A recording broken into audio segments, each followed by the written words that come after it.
Successively, different countries just published statistics about economic growth in 2023.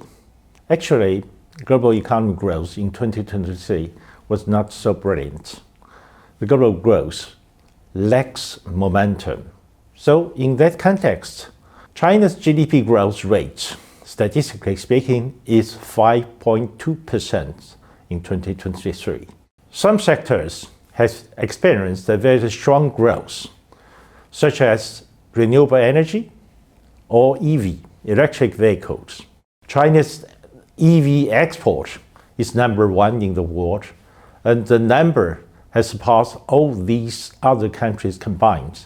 But all in all, China's growth is not very brilliant because after the pandemic, Chinese financial system have suffered a lot during the pandemic, and just after the pandemic, our financial system have experienced a sort of deleveraging.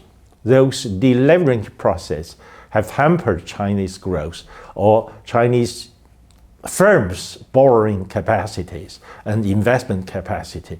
That's why Chinese growth is not so robust. But globally speaking, in 2023, the global economy has experienced a triple low tide development. First, we know that economic growth has its cycles. Global economy is coming to the low tide of its development. The consumption is going down and the investment is going down also. The second factor of this low tide development is because, technologically speaking, the global economy is meeting a sort of a bottleneck of technology innovation. The last high tide economic development has been triggered by the development of internet-related technology. There is an accumulation of these technologies for almost 20-30 years before they reach a peak point and with a lot of technology innovations.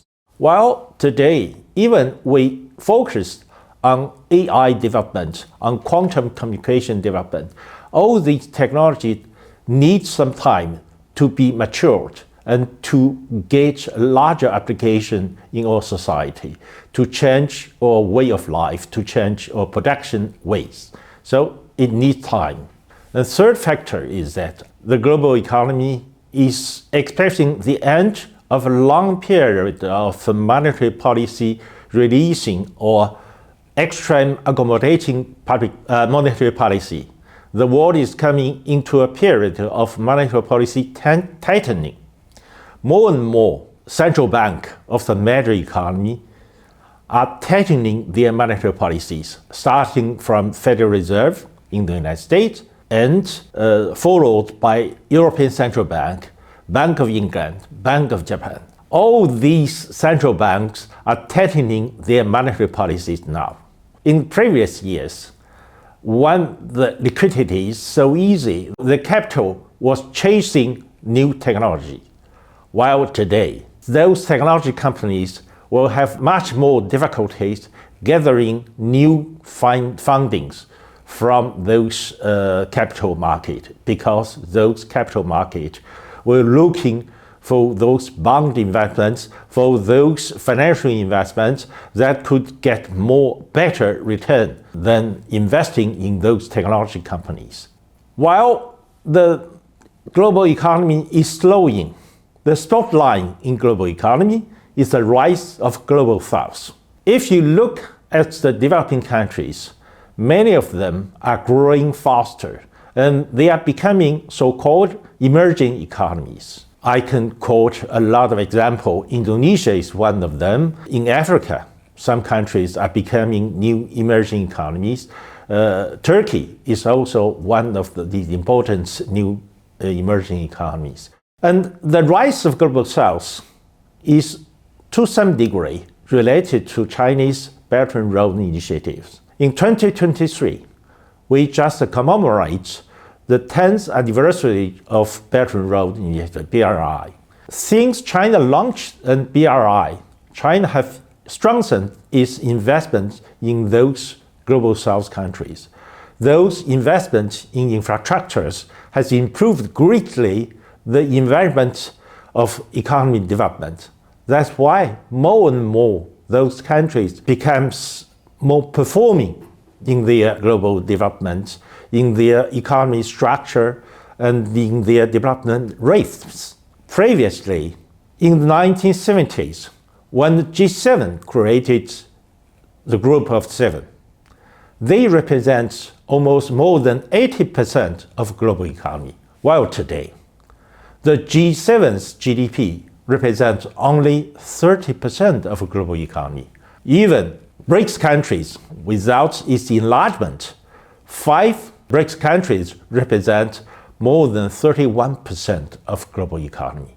So there is a sea change in global economy. The rise of global south will redefine the global economy order, and they will try to make a lot of things happen in global economy.